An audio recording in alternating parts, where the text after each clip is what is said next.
سب سے بڑا ظلم اس معاشرے میں کیا ہے؟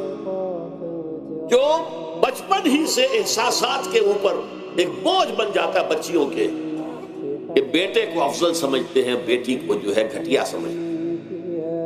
اس قدر ناانصافی، اس قدر ناانصافی۔ اسی باپ کے نطفے سے بیٹا بھی ہے اور بیٹی بھی ہے، اسی ماں کے رحم میں بیٹے نے بھی پرورش پائی ہے، بیٹی نے بھی پرورش۔ بعضکم من بعض، قرآن کہتا ہے تم سب ایک دوسرے میں سے ہو۔ اللہ تعالیٰ نے، اللہ کے نبی نے کسی بیٹے کی پرورش پر کوئی اجر و ثواب نہیں بتایا۔ ہاں 2 یا 3 بیٹیوں کو پال پوس کر، تہذیب سکھا کر، پھر ان کی شادی کر کے ان کے گھروں میں پہنچا دیا، جنت کی ضمانت اللہ تعالیٰ دے رہا۔